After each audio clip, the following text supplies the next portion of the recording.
Disclaimer. Please forgive me now for there may be mispronunciations in this video. Viewer discretion is advised. This topic may be disturbing to some viewers.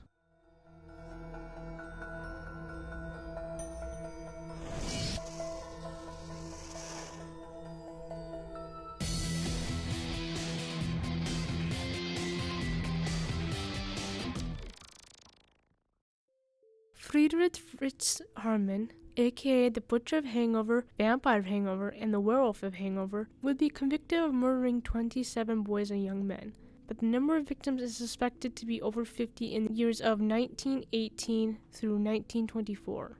He preyed on male runaways, commuters, and prostitutes from the ages of 10 to 22.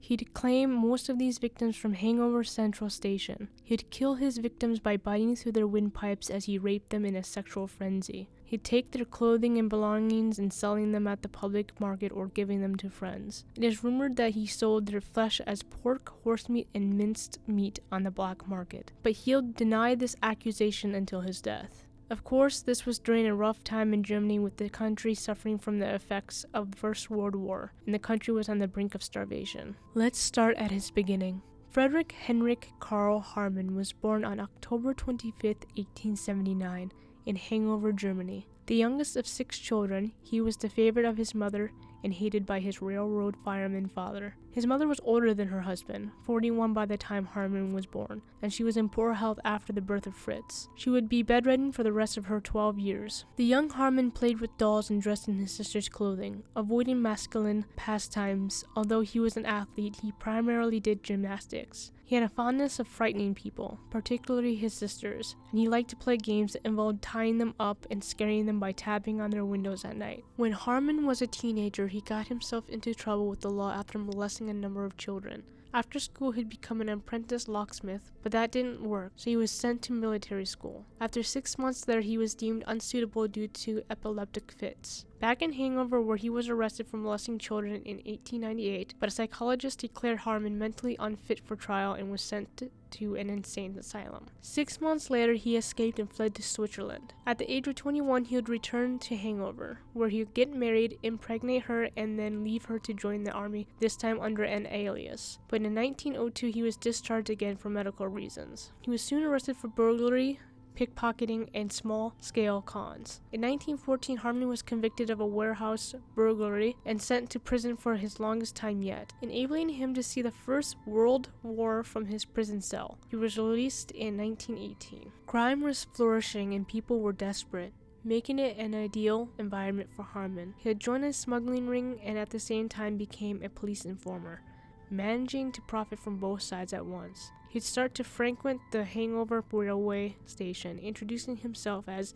Detective Harmon in order to get boys to go with him. The first known incident occurred in September of 1918. Police burst into his apartment looking for a young runaway named Friedel Ruf. After Ruf's parents found out that their son had gone with a Detective Harmon, what they found instead was Harmon naked and molesting a young boy. He was arrested and sentenced to 9 months in prison. He'd later admit in court that he had a lucky break because he hid Friedel's Ruf's head wrapped in newspaper behind his stove, but the police forgot their original purpose of investigating him. On his release, he met Hans Grans, a male prostitute who claimed he was heterosexual but was doing sexual favors for men. They'd become lovers and move in together, ultimately becoming business partners and trading in the black market. They would sell clothes and rumor has it cooked human flesh. But their love wasn't purely that, but often had violent quarrels with Harmon kicking Grans out but begging him to return not too long after. In March 1920, Harmon finally began the 9-month sentence stemming from the police raid that takes place 19 months earlier in 1918.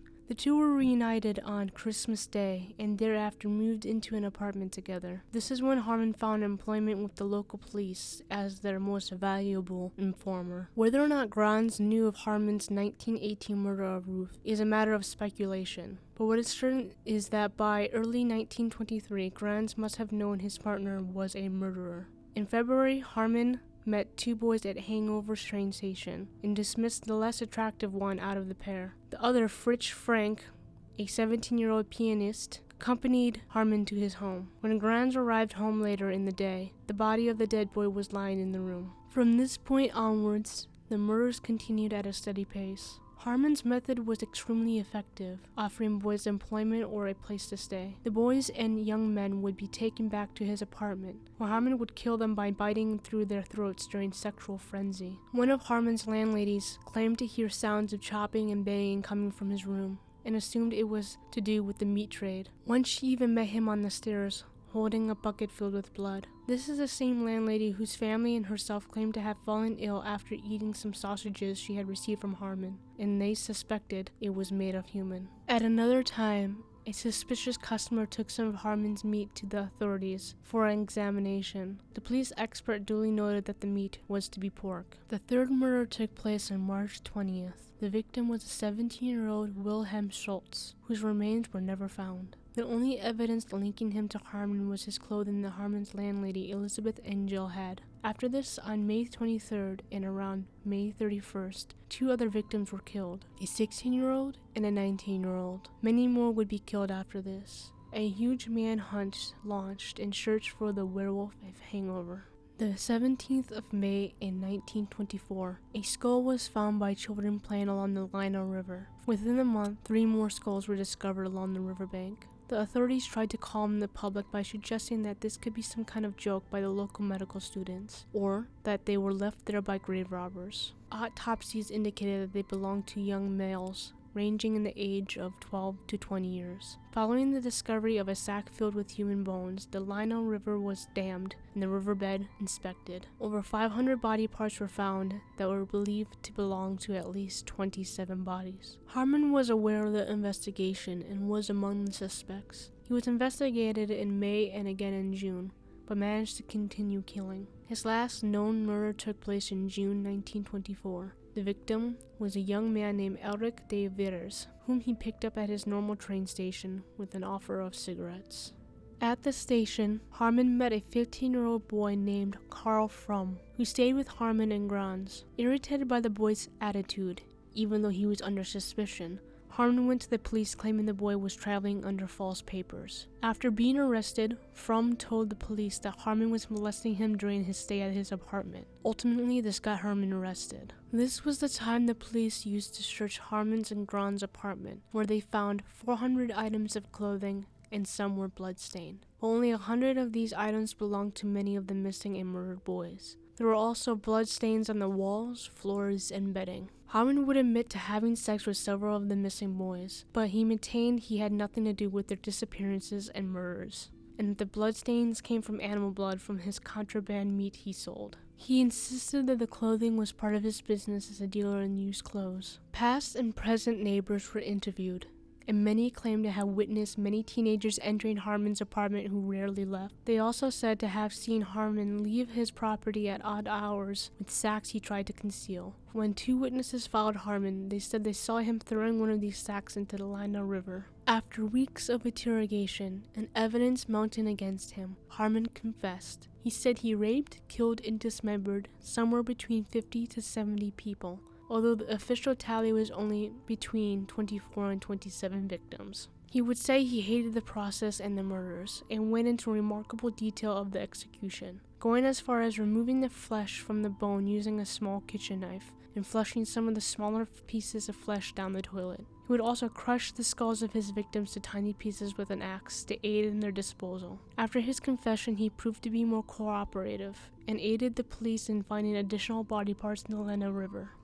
On July 8, 1924, 15 days after Harmon's arrest, police took Grans into custody. On August 16th, Harmon was sent to the Göttingen Medical School for psychiatric examination. The finding proved he was competent to stand trial. Harmon's trial began on the 8th of December 1924, at which he didn't take seriously. He smiled often, told jokes, smoked a cigar, and complained about the number of women in the courtroom.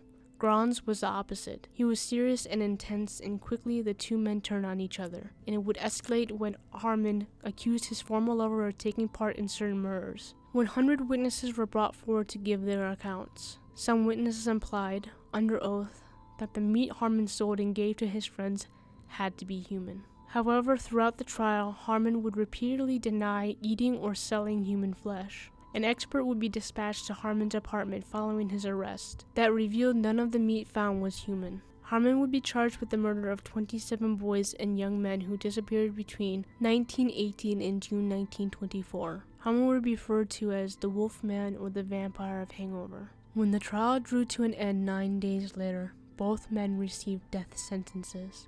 1 day later, a messenger came across a letter lying on Hangover Street, addressed and delivered to Albert Grans, the father of Hans. The letter was a lengthy and detailed confession from Fritz Haarmann, which he revealed that he framed his former lover. Grans' father passed the letter on to authorities. Grans was retried and received a sentence of 12 years. It is thought that Harmon may have dropped this letter while being put into a police car.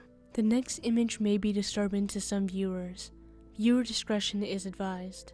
At 6 a.m. on the 15th of April 1925, Harmon was beheaded via guillotine in the Hangover prison, and his head was sent to be studied upon. It would finally be cremated in 2014. His life and crimes were adapted to the screen in the 1973 movie called The Tenderness of the Wolves. In 1995, Harmon's story returned to the screen in The Deathmaker.